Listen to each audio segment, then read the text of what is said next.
Welcome back to our study of Second Kings. We are picking it up in Second Kings chapter 17, verse 24. We covered the first part of chapter 17 last time, where Israel was taken into exile because of her sin, specifically, her idolatry. In this part of the chapter, we're going to see what happened in the land of Israel after the people of Israel were taken into exile. There's going to be a new group of people who are going to come and live where Israel had been living. So let's read what happened. Beginning in verse 24, it says, "And the king of Assyria brought people from Babylon, Cutha, Ava, Hamath, and Sepharvaim, and placed them in the cities of Samaria instead of the people of Israel. And they took possession of Samaria and lived in its cities." All right, so let's just pause there.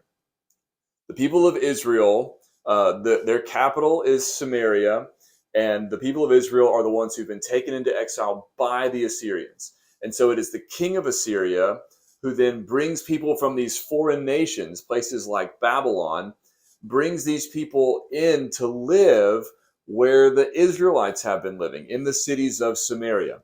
And so there's now foreign people from foreign nations come to take Israel's place as Israel has been carried off to a foreign nation, right, by the Assyrians. Okay, so there's sort of a swap of people going on here. And verse 25 says, "And at the beginning of their dwelling there, they did not fear the Lord." Okay, this is going to be key for the rest of this chapter. And that is the people dwelling in the land of Israel not fearing the Lord. Okay, so they didn't fear the Lord. It says, "Therefore the Lord sent lions among them, which killed some of them." So there's judgment from God coming upon the people living in the land of Israel because they aren't fearing the Lord. They're not honoring him. So verse 26, "So the king of Assyria was told, 'The nations that you have carried away and placed in the cities of Samaria do not know the law of the God of the land.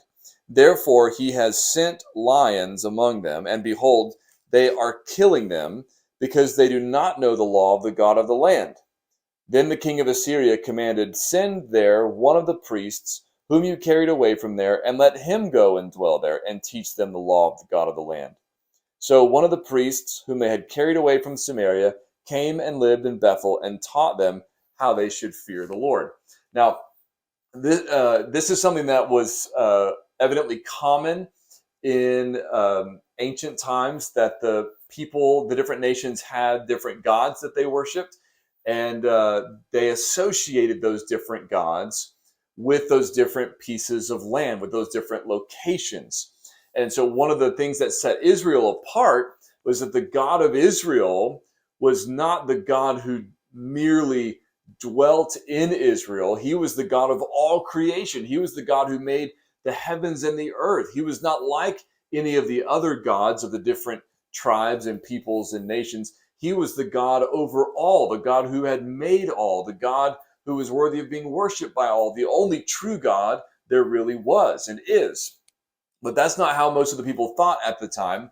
And so when the people who've been moved into the land of Israel are being killed by lions, they think, well, it's because the God who lives in that place is not being honored rightly by those people. So we need someone to teach them what that God requires. And so they send a priest that has been carried off into exile from Israel to go back to Israel to teach the people how to honor the God of Israel so that they aren't devoured by lions anymore. Now, we're not told much about this priest who gets sent back, but given that Israel was just carried off into exile, and that we just saw recently that the king of Israel was aided in his idolatry by a priest, right, who built an altar based on one that the king had seen in Damascus, rather than the one that God had shown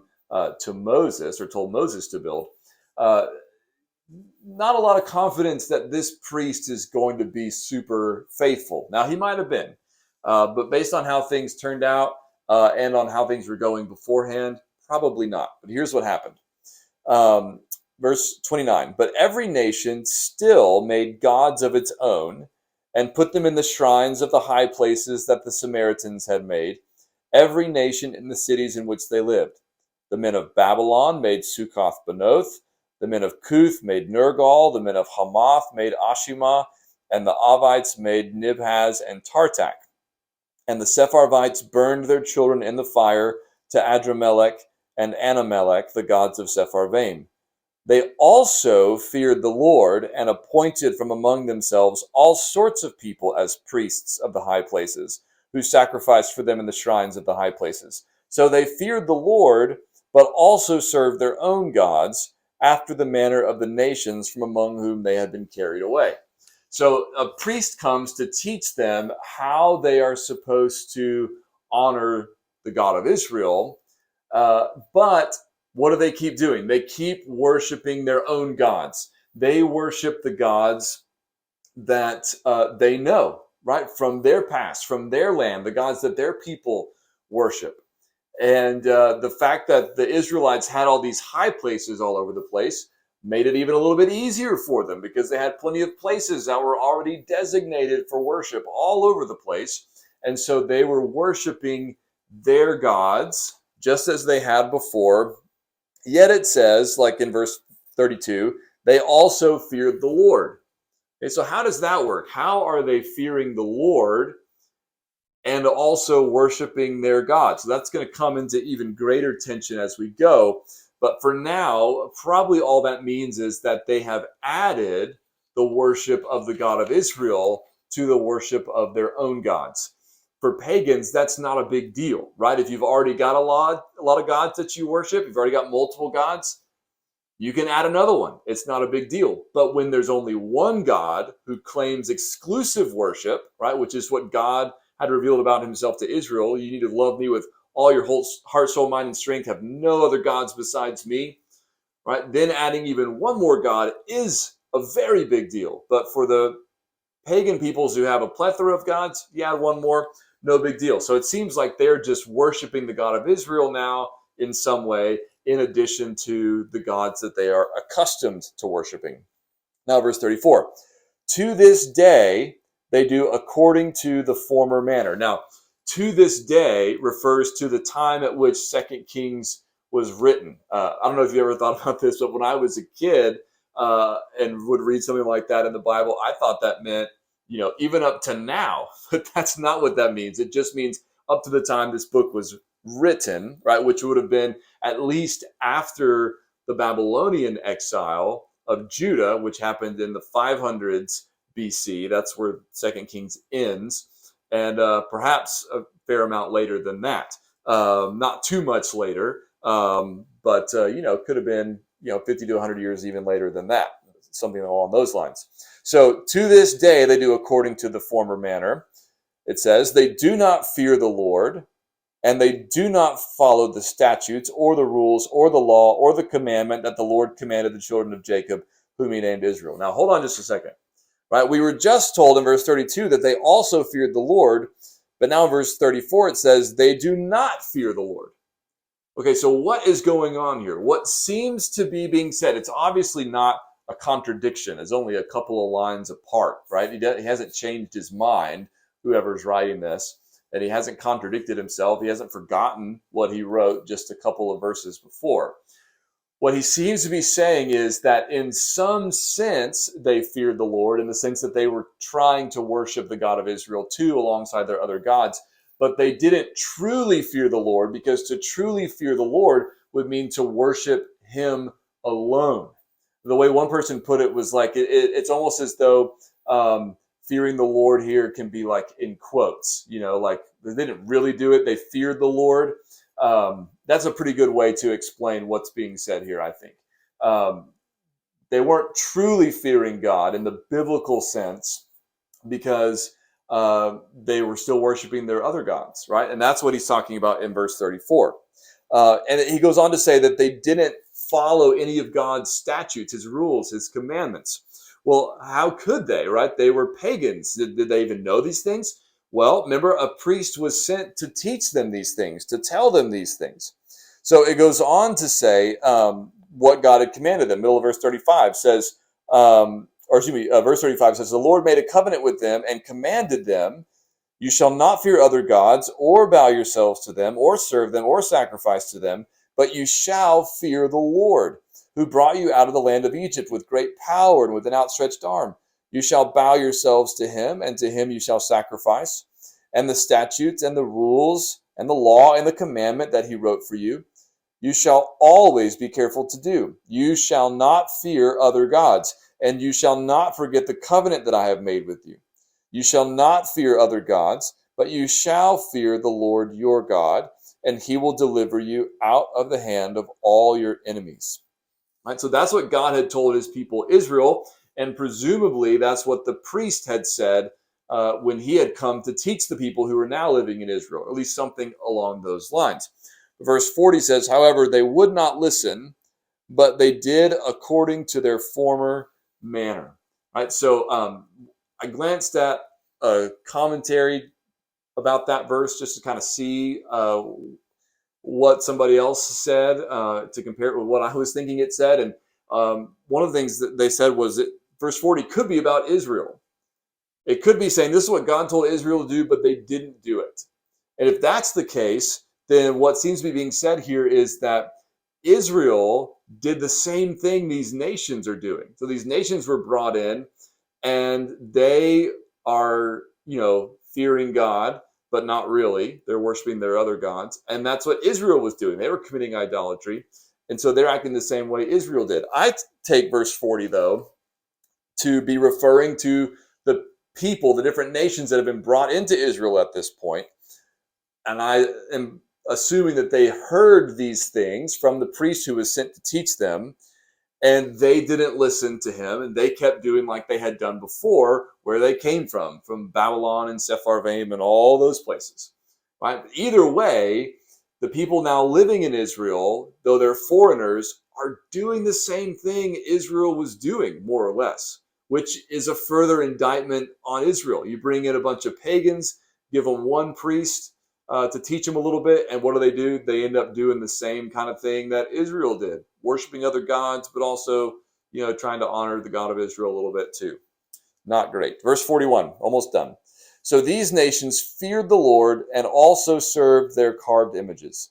Their children did likewise, and their children's children, as their fathers did, so they do to this day. Now, there's 700 years, roughly, between when this happened and the time of Jesus. And there is 500 or 600 years between when this book was likely written, right? This book was written no more than 586 years before Jesus came, because that's when the Babylonians took Judah into exile, and that's recorded at the end of this book. So you're talking about several hundred years passing between the time this book was written and the time that Jesus came. And yet, I think this passage gives us at least some insight into how the Jews viewed the Samaritans, or why they viewed the Samaritans the way that they did. Remember in John chapter 4, when Jesus goes to the well at Samaria and talks to the Samaritan woman, we're told that Jews had no dealings with Samaritans. They didn't get along. The Samaritans had a different understanding of worship than the Jews did. They had a common belief in the Messiah, evidently, because the woman says, when Messiah comes, he'll explain all this. But she said, you guys say we need to worship in Jerusalem. We worship here in Mount Gerizim. Which one is it? So they had different worship practices. They were separate, distinct groups of people. The Jews didn't really like the Samaritans. Why not? Probably, at least in part, because this is at least in the background of who the Samaritans are. Now, a lot could have changed over that period of time. I'm not sure how much did or didn't, but it does help us see, I think, kind of where that animosity and disagreement and sort of distancing themselves came from. Right? But at this point, reading this book, even without looking ahead to the time of Jesus, where Jesus breaks down these barriers, right? And goes and talks to the woman at the well and calls her to believe in him and to receive life from him, because he came not only for the lost sheep of the house of Israel, but for people from the whole world, right? Samaritans and pagans and people of all kinds. But here, right, it shows us how bad Israel's sin was, that when pagan nations were brought in, really not much of anything changed, because Israel was acting like the other nations. They had strayed from the Lord. They had broken covenant with God. They were not acting like his distinctive holy people. They were acting like all the peoples around them. And what's true in the Old Testament is still true today, which is that God requires our full and highest allegiance. He does not share his glory with anybody else. He does not allow us to worship anyone else alongside of him. He wants our whole heart, our whole life. He wants us to have him in the highest place, to give him the highest honor, to have no other gods besides him. And we know now in the New Testament that means the one God who exists in three persons, the Father, Son, and the Holy Spirit, all three equally God, all three persons distinct and yet one God, one holy Trinity, one true and living God. Our allegiance, our worship, all belongs, our highest allegiance and all of our worship belongs to him. God bless.